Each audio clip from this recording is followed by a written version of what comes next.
en muy en muy pocos momentos vamos a recordar cómo son las fases de repito, de cualquier proceso tóxico. Recuerden que primero va a haber una fase de exposición, o sea, contacto. Personas van a tomar contacto con una sustancia química o varias sustancias químicas. Y recuerden mucho, colegas, la sustancia puede estar en cualquier estado de la naturaleza, sólido, líquido, gaseoso, puede estar en el aire, puede estar en el alimento, puede estar en el agua. ¿Por dónde se va a absorber? O sea, ¿por dónde va a atravesar las membranas biológicas para llegar a la sangre? Puede ser por una ingesta vía oral, puede ser por vía inhalatoria, puede ser a través de la piel y más puntualmente por vía parenteral, ¿no? Pero una vez que pasa esto, pasamos a una segunda fase. Las sustancias químicas no se quedan estáticas, comienzan a distribuirse, o sea, comienzan a tener afinidad. Es decir, ¿a qué le llamo afinidad? Preferencia por algún tejido. Algunos tendrán afinidad por el sistema nervioso, otros por el corazón, otros por el hígado, otros por el pulmón. Entonces ahí nos estamos refiriendo a distribución. ¿Y cómo van a llegar ahí? Usualmente a través de la sangre, porque la sangre pues llega a todos lados. Pero ¿qué es lo que pasa en forma paralela? Esa sustancia química comienza a sufrir reacciones químicas y se comienza a transformar en otras moléculas. ¿Cómo le llaman eso? Metabolismo. No vamos a, en realidad no vamos a ser muy específicos, pero espero entendiendo lo que estoy explicando. Ahora miren otra cosa, colegas. Las sustancias químicas o el tóxico causante del cuadro clínico no siempre entra como sustancia activa, muchas veces entra como una sustancia inactiva. Lo es que se vuelve activa, es decir, con capacidad de hacer daño, cuando sufre reacciones químicas dentro del cuerpo. Entonces ahí estamos diciendo que la sustancia ingresó como un protóxico y luego es dentro del ser humano que ya entra como un metabolito propiamente activo. Entonces, después de esta fase de distribución y metabolismo pasamos a una tercera. Acá ya comienza a haber el contacto con las moléculas propias del paciente o de los pacientes. Y producto de estos contactos pueden haber varias posibilidades. ¿Cómo así? La primera es que la molécula del tóxico se combine con una molécula del huésped o del paciente y no pasa absolutamente nada, nadie se da cuenta, pero esa molécula está ahí circulando, pero no pasa clínicamente. ¿Cuál es la segunda posibilidad? Que sí haya una cierta interacción y ciertas manifestaciones, pero muy generales. Entonces el intoxicado viene, le duele la cabeza, un poco fatigado, no tiene apetito, y ustedes pues con esos datos no pueden adjudicar absolutamente nada, ¿no? Que se debe a tal o cual cosa. Pero ¿cuál es la tercera posibilidad? Que la interacción sea lo suficientemente intensa y ya la persona dé signos claros de toxicidad. Ejemplo, trastorno de conciencia, cambios en la conducta, que convulsione, que se ponga histérico, que comience a vomitar, que se ponga todo mojado o lo opuesto, que se ponga todo seco, que esté agitado. Entonces esos signos clínicos más síntomas, uno los junta y ¿qué es lo que encontramos? Aquí ya hablamos pues de la fase 5, de las consecuencias clínicas para el organismo. Pero si uno es lo suficientemente acucioso, puede llegar a ubicar lo que llamamos en la literatura de toxicología los síndromes toxicológicos. Ejemplo, cuando uno está seco, todo seco, agitado, caliente, rojo. Seguro algunos se estará acordando del síndrome anticolinérgico. Otra posibilidad, que la persona esté toda húmeda, mojada por todos lados. La piel mojada, vomitando, en diarrea, toda una desgracia. Las pupilas puntiformes. Ahí hay otros toxidromes, por supuesto. Ahí está el toxidrome colinérgico, lo opuesto al anticolinérgico, ¿se dan cuenta? Pero puede ser que otra persona sea joven y está con una taquicardia, la presión está volando, está agitado. ¿Qué podremos tener al frente? Seguramente un síndrome que estimula grandemente al sistema nervioso simpático. ¿Cómo le llaman a ese síndrome? Síndrome simpático mimético. Y si se dan cuenta, para estos tres ejemplos que he dado de toxidromes, no necesito ningún examen de laboratorio, absolutamente nada. ¿Qué es lo que necesito? Mis ojos, mi inteligencia y mi buen raciocinio. Y hago énfasis en esto porque es evidente suponer que en vuestras regiones, donde ustedes eh, ejercen, no van a contar con un laboratorio toxicológico, y mucho menos un laboratorio siquiera general. Entonces, lo que quiero decirles en esta parte es que los toxidromes o síndromes toxicológicos, para llegar a ellos, no necesito ningún examen de laboratorio. Ojo, ¿sí? Pero terminando este gráfico, todo lo que termina tiene un final. Entonces hay tóxicos que pueden durar minutos, otros horas, otros días en el cuerpo, otros meses, otros incluso años. Hay gente que se muere y el tóxico todavía sigue en el organismo, fijado al hueso, tal vez integrado en las células hepáticas, pero tarde o temprano se va a tener que eliminar. Y esa es la fase que está abajo, que dice excreción. ¿Cuál es la vía principal de excreción, colegas? La vía urinaria. Mayormente cualquier tóxico se va a eliminar por ahí, cualquiera.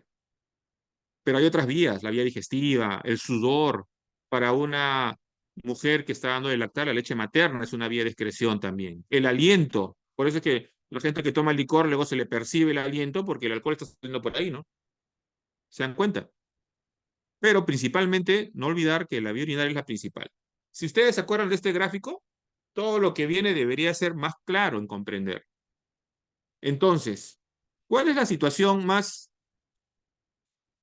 común que se pueden ustedes enfrentar, que nos podemos enfrentar? Que llegue un intoxicado a vuestro establecimiento de salud, a donde ustedes están, y le digan a los familiares o él mismo, he tomado contacto con un veneno o venenos. ¿Cuáles serán las vías por donde pudieran entrar? Ya hemos hablado al inicio de eso. Lo más común, ¿qué cosa es? ¿Saben qué? Mi familia se ha tomado accidental o intencionalmente algo. Entonces, si ese es el caso, vamos a hacer un poco más de énfasis en la vía digestiva. ¿Qué es lo que yo debo tratar de fijarme? O ustedes tratar de fijarse. Dos objetivos, colegas, miren. Impedir la absorción de ese tóxico o tóxicos. Y segundo, si hay la posibilidad, aumentar la eliminación del mismo o de los mismos. No se olviden, impedir la absorción o aumentar la eliminación.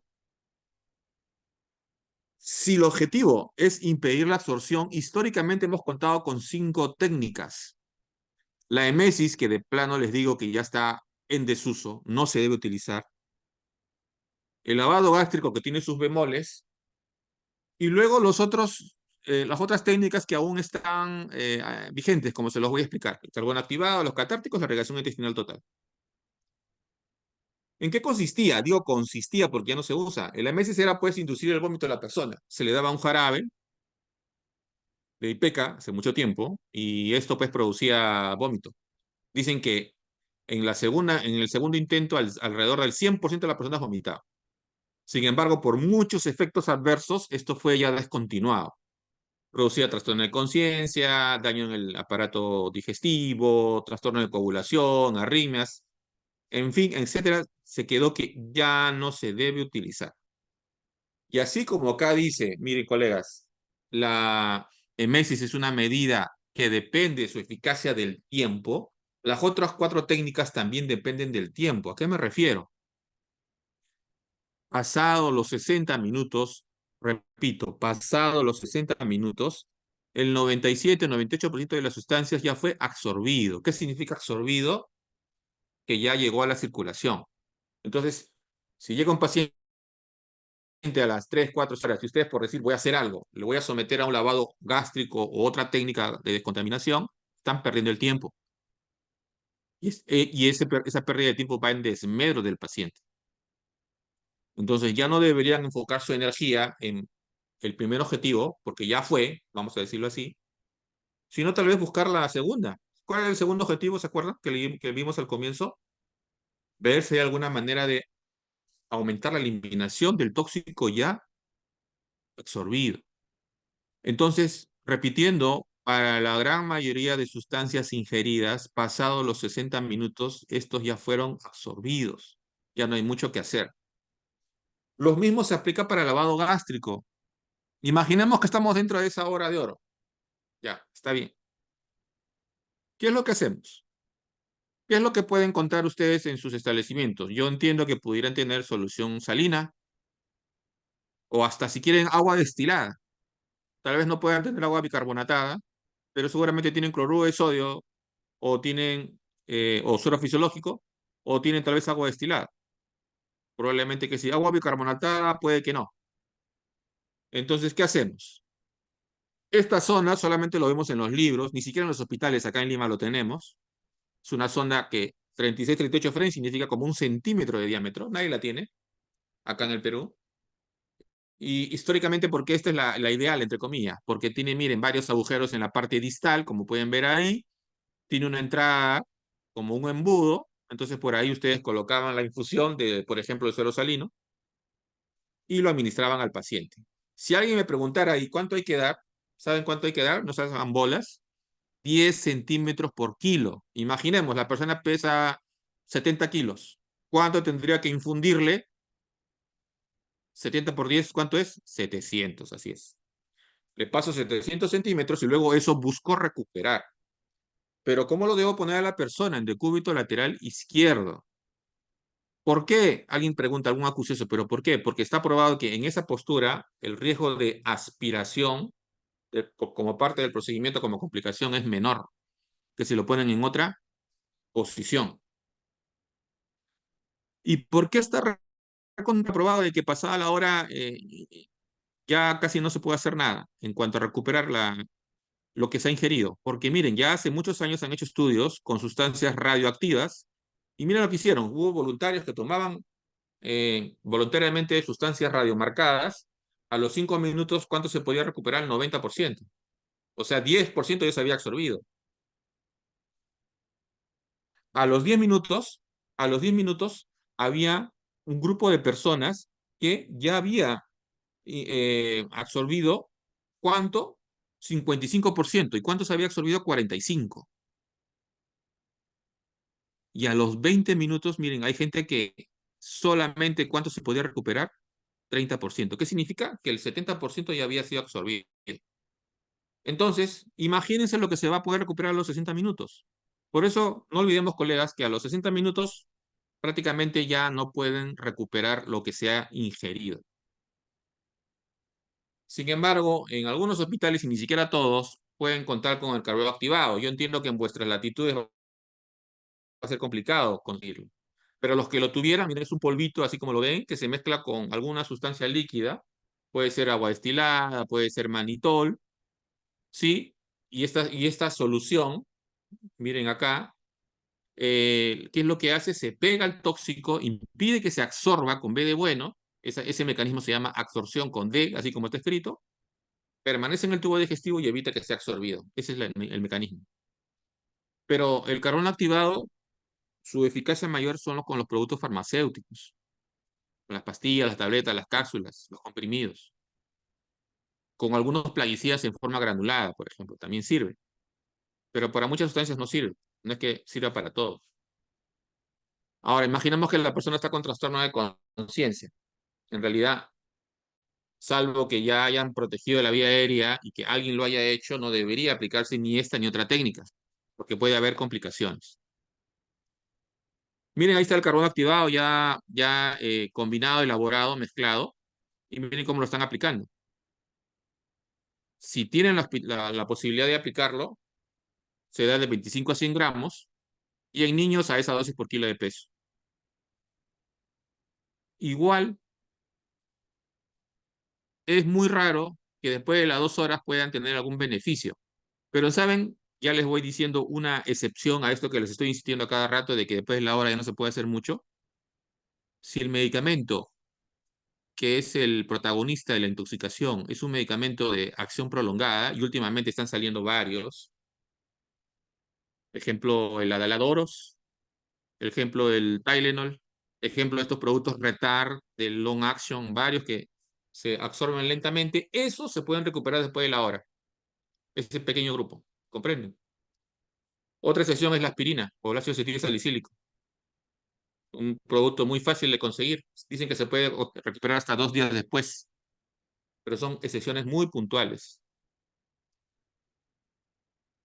Ahora miren, Hasta el momento yo les he hablado del carbón activado cuando se da solo una vez. Pero por si acaso hay que enterarnos que el carbón activado también se puede dar varias veces al día. Solo que ahí yo estoy ya aplicando otro tipo de mecanismo.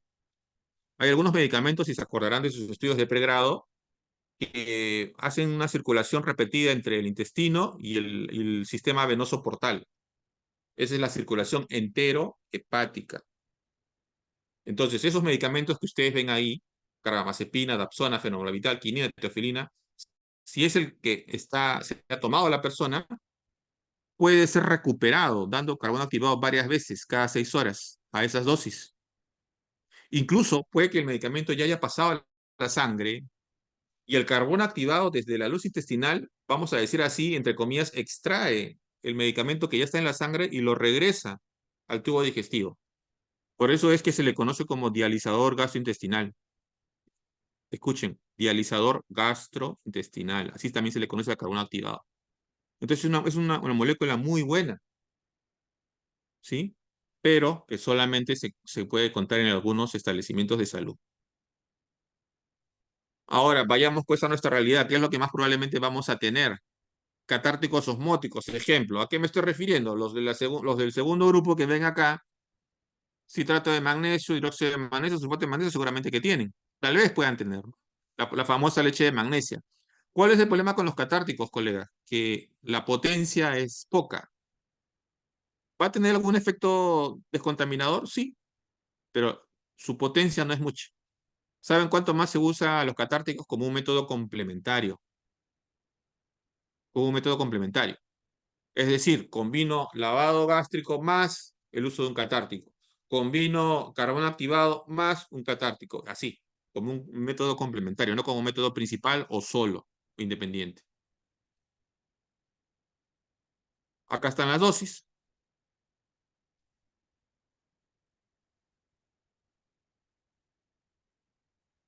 Muy difícil que un catártico, por la potencia que es poca, vaya a producirles deshidratación, tal vez náuseas y vómitos. Deshidratación, es un poco raro.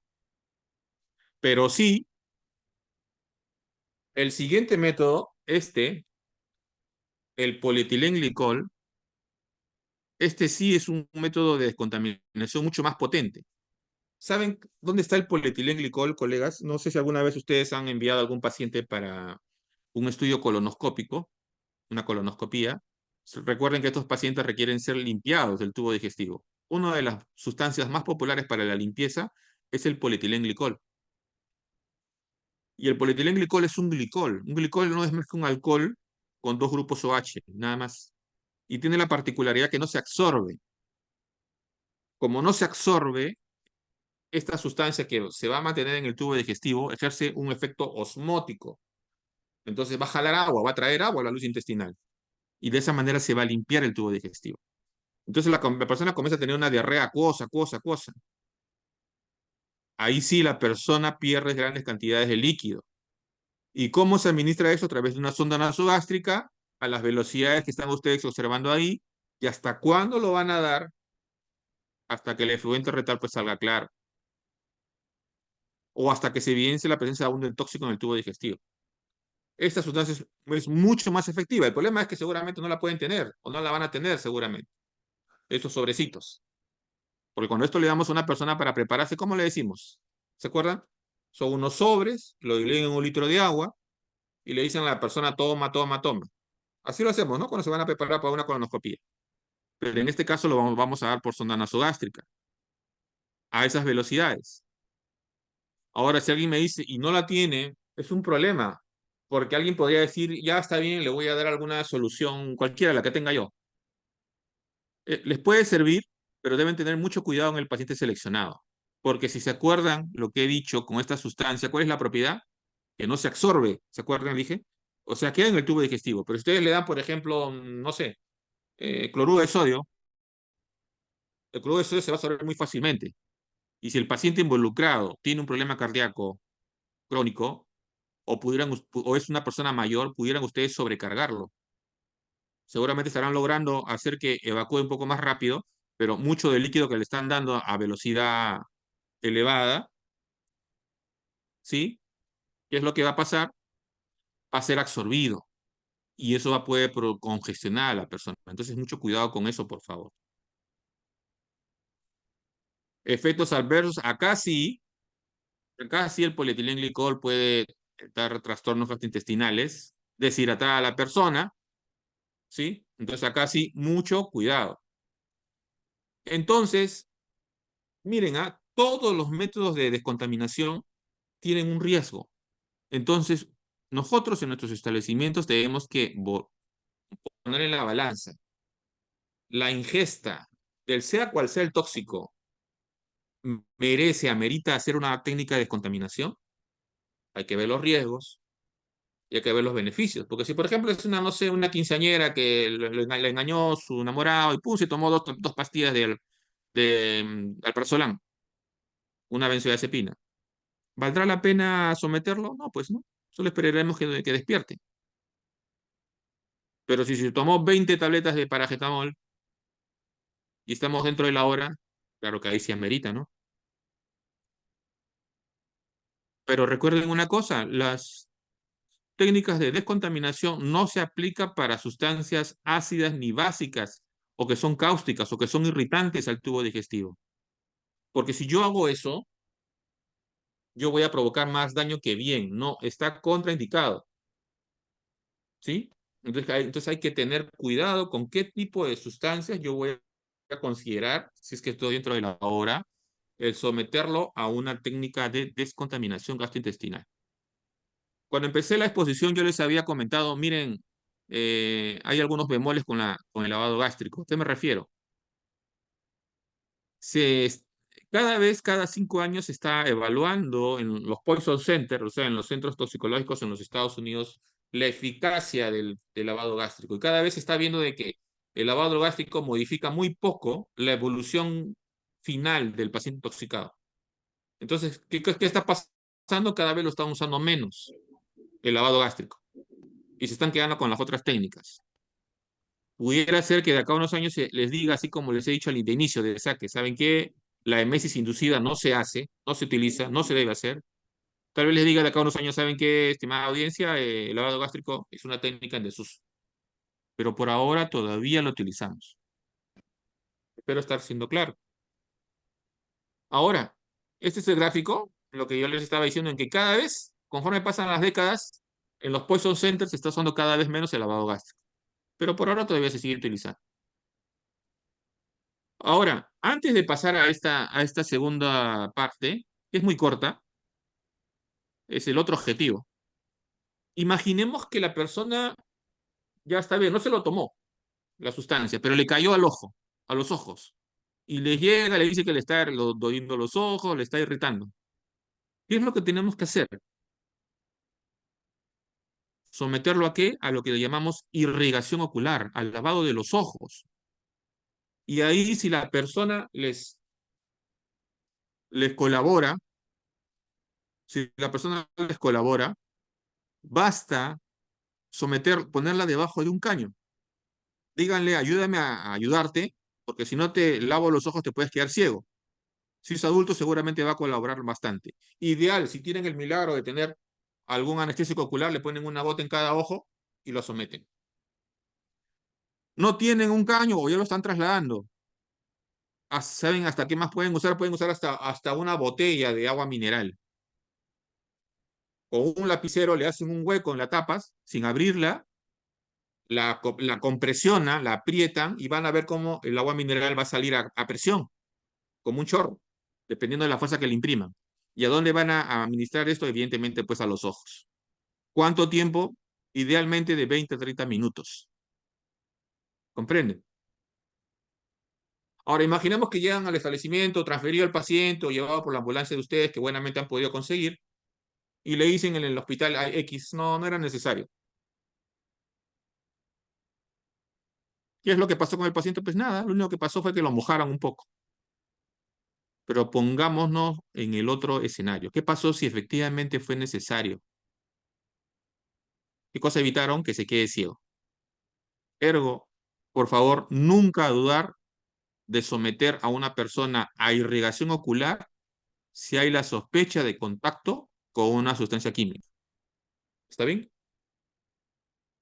Otro escenario, no me cayó la sustancia en los ojos, sino me cayó encima. Mi ropa está mojada. Pasé por un área donde estaban rociando algún plaguicida y me mojé la ropa, la piel, o tal vez yo lo estaba utilizando y mi mochila con el plaguicida estaba funcionando mal y estaba derramando la sustancia. ¿Qué hay que hacer ahí? En ese caso hay que descontaminar la piel.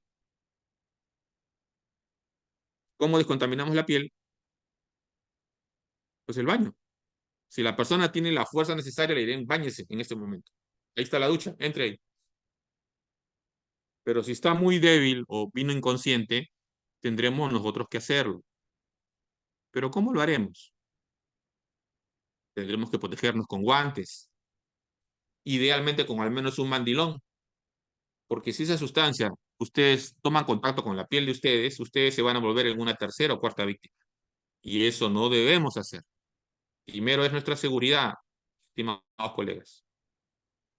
¿Se dan cuenta? Entonces, miren, tenemos la ingesta, tenemos el contacto ocular, tenemos el contacto cutáneo.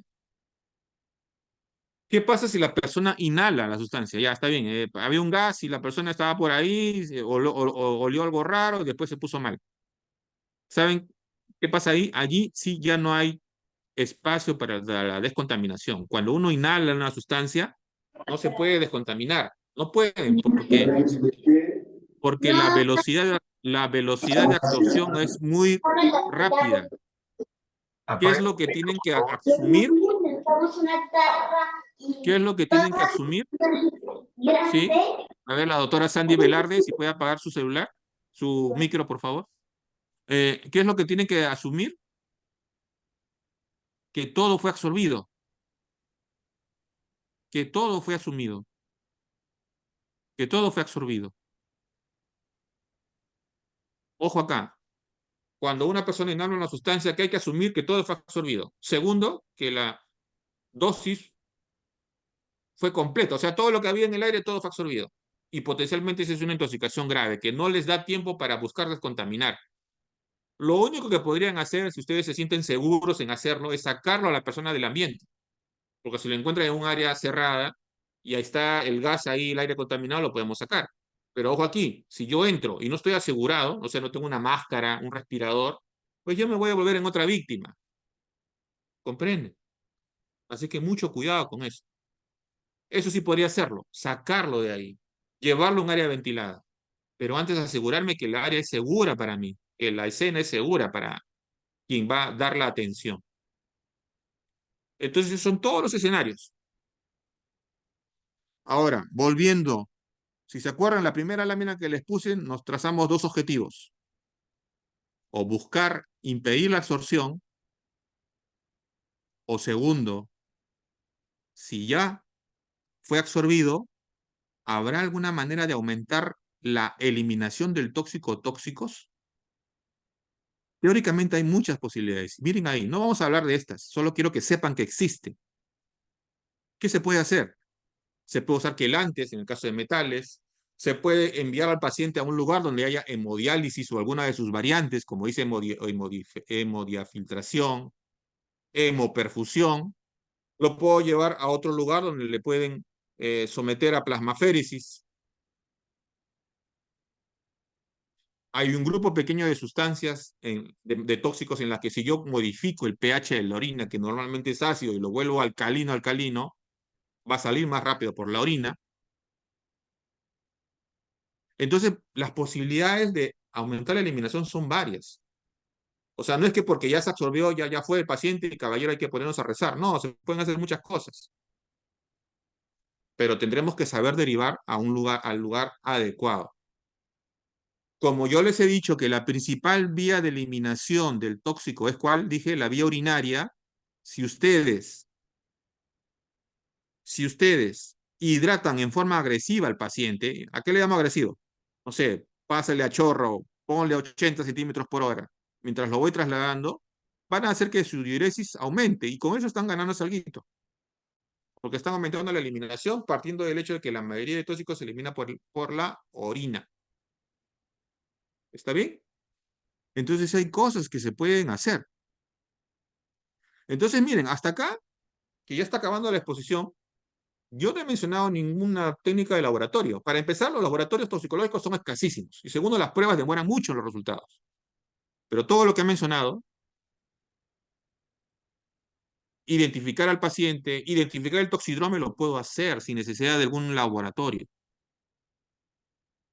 Si yo encuentro un síndrome, un cuadro colinérgico, o sea, cuando la persona está toda húmeda, mojada, con pupilas puntiformes, en diarrea, de los productos que tengo en mi zona, ¿cuál puede producir eso? Seguramente ustedes ya mapearon la zona y saben que puede ser una zona agrícola, hay harto órgano fosforado o carbamatos tal vez, ya, ahí está. Ese debe ser el causante. Si la persona viene por convulsiones y en la zona todavía usan órgano clorados, que es un crimen, pero hay lugares donde todavía lo usan, y yo sé que el órgano clorado, su tejido blanco, es el sistema nervioso central, ya, este es el problema. Si me he tomado contacto con un piretroide, el piretroide también tiene afinidad por el sistema nervioso central. Entonces tengo que estar preparado ante la posibilidad que la persona convulsione. Porque neurológicamente, ¿cuáles son los signos que más nos agravan o más nos debemos estar alertas? Que la persona tenga trastorno de conciencia, o sea, ya no está con el ajo 15 despierto, sino comienza a dormirse. Y segundo, que convulsione, ¿no? Es lo más obvio. Vayamos a otro tipo de sustancias. ¿Qué otro tipo de sustancias comúnmente podemos encontrar? Los hidrocarburos, gasolina, el petróleo, el querosene, ¿cierto? Para no entrar en mucho detalle, que no es el objetivo del tema. Esencialmente, ¿cuál es la toxicidad de los hidrocarburos? ¿Saben cuáles son, colegas? Son cardiotóxicos, son neurotóxicos, ¿sí? Esas son las principales mecanismos o potencialidades de toxicidad de los hidrocarburos. Entonces, mucho cuidado. Entonces, ¿qué cosas tengo que hacer ahí? Monitorear el corazón, ver cómo está su frecuencia cardíaca, cómo está su presión arterial. Y si es neurotóxico, ver si no se me está durmiendo, y si es que ya no está despierto, si se me pone inconsciente, si entra en coma. Pero para saber esto, pues, hay que un poco ponerlo en práctica y leer. Y los toxicólogos en el mundo, les comento, colegas, saben que en la gran mayoría de casos no hay tratamiento específico. ¿Saben cuántos antídotos hay en el mundo? 50, 60 o 70 tal vez. Pero ¿cuántos tóxicos hay potenciales? De cientos de miles, si no millones. ¿Qué significa eso? Que en la mayoría de casos no vamos a contar con un antídoto. Pero se puede hacer mucho, claro, ya lo mencioné. Entonces no nos sintamos mal porque no tenemos laboratorio, ni porque tenemos el antídoto. Porque así lo manden al hospital grande que tengan en la zona, no van a tener el antídoto. Y está hace rato demostrado que si yo voy a un buen manejo general, parte de eso lo he mencionado ahora, se salvan muchas más vidas que usar antídotos. Entonces, preparémonos ante esa eventualidad. Si mi zona es agrícola, si mi zona pues maneja muchos plaguicidas, tengo que tratar de saber cuáles plaguicidas son. Porque cuando venga un intoxicado va a ser por uno de esos seguramente. Si en la zona hay posibilidad de tomarse por error un hidrocarburo, saber qué tengo que hacer, que le he mencionado. Tratar de determinar si aún estoy a tiempo de buscar eliminar el tóxico. Y si ya no, perdón, de impedir la absorción. Y si ya no puedo, buscar eliminarlo, ponerle una vía, hidratarlo en forma agresiva, ya dije qué cosa es. Y buscar referirlo lo más pronto posible. Si no ha ingerido la sustancia, si no le ha caído encima, que se bañe o lo bañamos con cuidado. Si hay la sospecha de contacto ocular, irrigarle los ojos. Entonces hay muchas cosas que podemos hacer, colegas.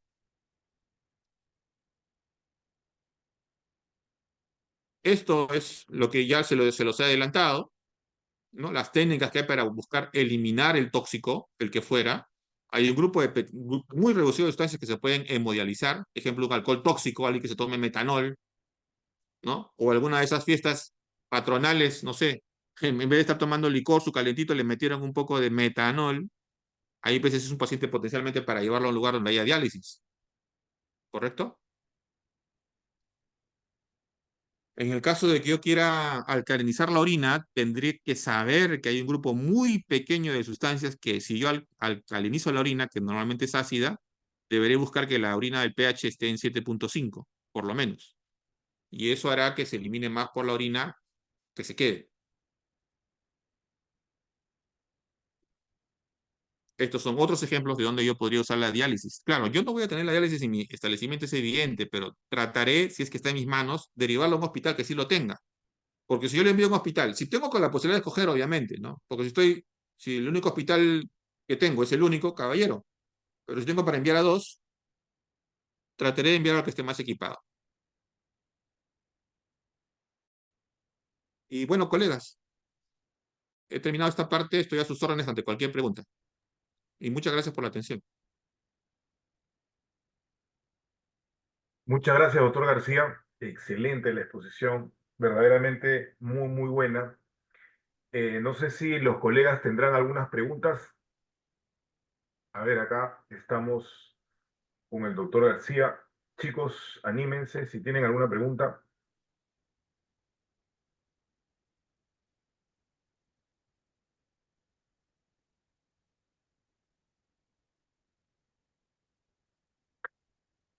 Doctor, yo le quiero hacer una pregunta. Sí, Por ejemplo, si nosotros estamos ante una intoxicación por aspirina, de pronto, ¿no? Se tomaron un montón de aspirina. Yo sé que mi referencia de ese paciente es lejos, ¿no? Es lejos. Eh, entonces, yo podría tomar de pronto la decisión de alcalinizar esa orina, claro, hidratándolo bien al paciente previamente.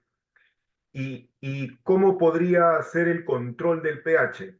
Tal vez tira reactiva con para... con tiras reactivas, ojo, y si es el caso de un intoxicado por aspirina, la aspirina es una de las pocas excepciones en la cual los acúmulos de aspirina quedan en el estómago como hasta 48 horas. Ok, Entonces yo puedo seguir haciendo lavado, varios episodios, varios intentos de lavado ok, y puedo recuperar un cachito más cada vez. En segundo lugar, recordemos que las ampollas de bicarbonato de sodio vienen de 20 miliequivalentes y la dosis aproximadamente es de 1 miliequivalente por kilo, ¿no? Si mi paciente, para hacerla fácil, tiene 60 kilos, 60 entre 20 3, o sea, usaría 3 ampollas. Le voy aplicando, ¿no? Entonces ya voy logrando alcalinizar un poco la orina. Así no tenga cómo medirlo, pero esa es la dosis aproximada que debo estarle poniendo, mientras mi paciente llega a donde tenga que llegar. claro, claro. Ahora, el pH idealmente hasta 8, 7.5 en la orina. Sí, entre 7.5 cerca a 8. Y si es a 8, mejor. Ok, ok, genial. Y doctor, ¿y en qué casos, por ejemplo, podríamos hacer, o podríamos decir, no, acá hay que hacer lavado intestinal sí o sí?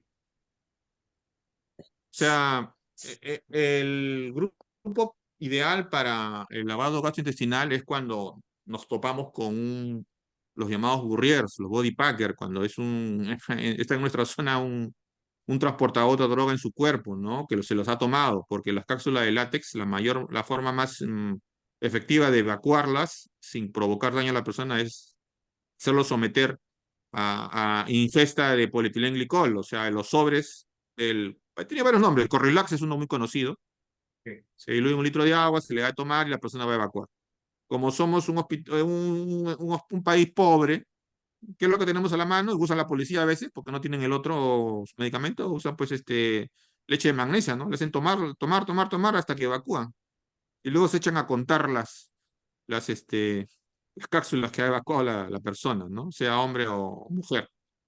Pero eso más lo van a ver en áreas, yo creo, entiendo, un poco más urbanas, ¿no? No tanto en la región, en la zona rural. Ahora, si por alguna casualidad yo tengo polietilenglicol porque tenía en mi farmacia y no tengo carbón activado y no puedo hacer el lavado, sí es válido.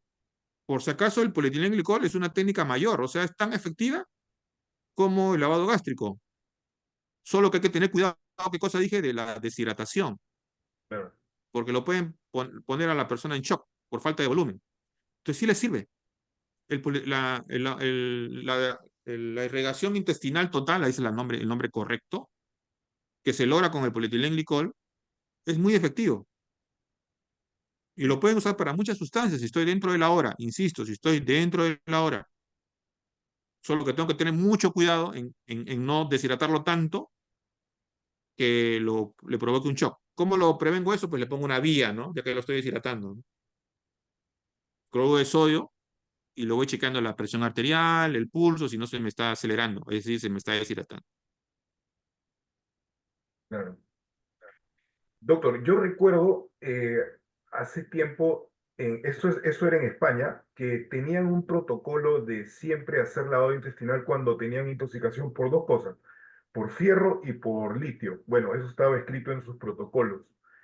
Entonces, le preguntaba básicamente por eso, ¿no? Si es que de repente estamos ante un paciente Sí se que, puede usar, sí se puede usar, entonces, solo que acá es raro, ¿no? Sí se puede usar, claro.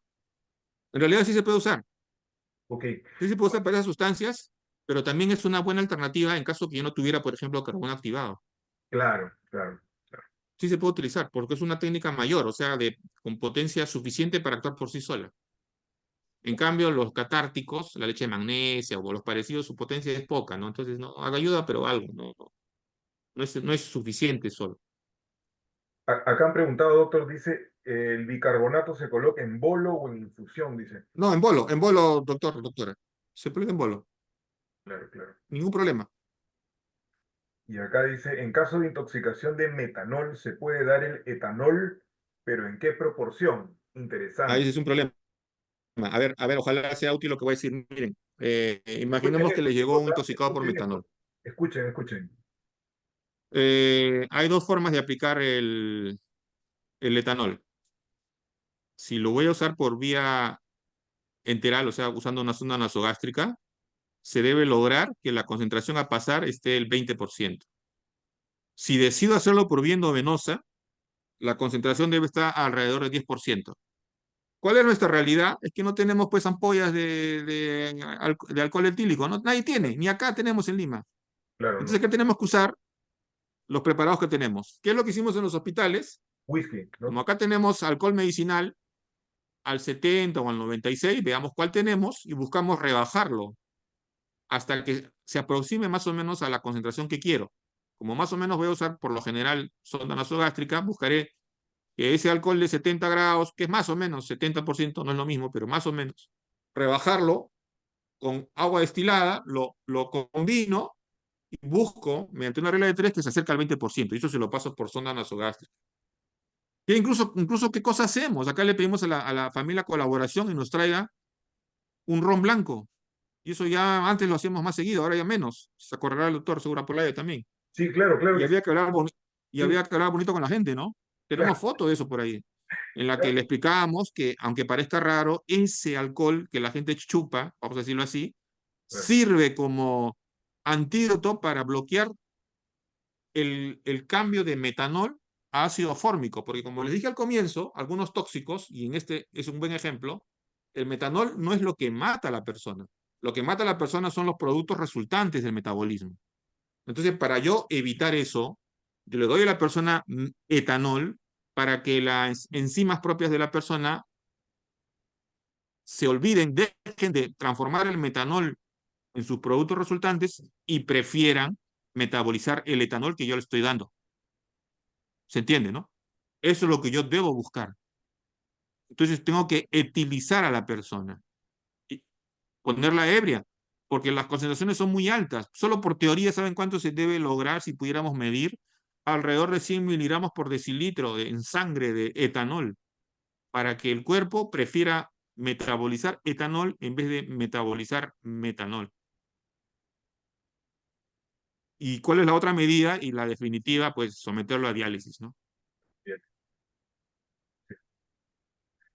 Excelente, doctor. La verdad que sus aportes geniales. Esto lo vamos a colgar ahora también en la página para que los que no han podido entrar, pues lo vean.